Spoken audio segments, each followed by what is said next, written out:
சமையலே முடிஞ்சிடும் போல். இவங்க இன்னும் பிள்ளையார் வாங்க போயிட்டு வரலையே. ஏங்க, எங்கே இருக்கீங்க? என்னம்மா, என்ன ஆச்சு? அது டைம் ஆகிட்டே இருக்குல்ல, தெரியலையா? போய் பிள்ளையார் வாங்கிட்டு வாங்க. அதுக்கு தாம்மா ரெடி ஆகிட்டு இருக்கேன். இதோ போயிட்டு வந்துடுறேன். அப்பா அப்பா நானும் வரேன்ப்பா. சரி, ஒரு பை எடுத்துக்கோ. வா, நம்ம போயிட்டு பிள்ளையாரு கூட தேவையானதெல்லாம் வாங்கிட்டு வந்துடலாம். 2 பேரும் சீக்கிரம் வந்துடுங்க. சரிம்மா. அண்ணா, எவ்வளோண்ணா ஒரு சிலை? 180 ரூபாப்பா. என்னண்ணா அவ்வளோ சொல்கிறீங்க? 180 ரூபாய்க்கு தாங்க.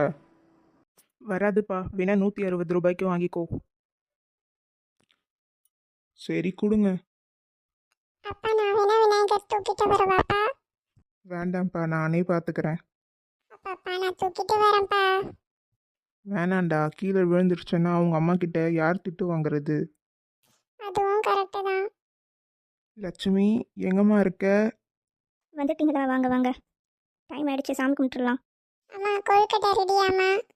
எல்லாம் ரெடி ஆயிடுச்சுடா. அம்மா எனக்கு நாளைக்கு ஃப்ரெண்ட்ஸுக்கும் கொஞ்சம் கொழுக்கட்டை வேணுமா, எடுத்து வை சரியா? சரிடா, எடுத்து வைக்கிறேன். சரிடா, சாமி கும்பிட்டு எல்லாம் ரெடி பண்ணணும். கிச்சனில் இருக்க சாப்பாடு ஐட்டம்லாம் எடுத்துகிட்டு வந்தீங்க வை. என்னம்மா நீ என்கிட்டயே சொல்கிற? அதானே நான் கடைக்கு போயிட்டு வந்தேன். உன்னை நானாடா போ சொன்னேன்? நீ அதானே போனேன். அதுக்கு எனக்கு டயர்டாக இருக்குல்ல. அம்மாவுக்கு கொஞ்சம் போய் ஹெல்ப் பண்ணுப்பா. அம்மா பாவம்ல. போய் எடுத்துட்டு வந்து வை. சே, எல்லா வேலையும் என்கிட்டயே சொல்கிறாங்க.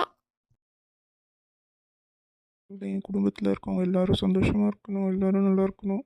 கடவுளே, எங்கள் எல்லா பிரச்சனையும் தீரணும். எல்லா எக்ஸாம்லேயும் பாஸ் ஆகிடணும்ப்பா. என்னை பாஸ் மட்டும் பண்ணிவிடு, எனக்கு அது போதும்.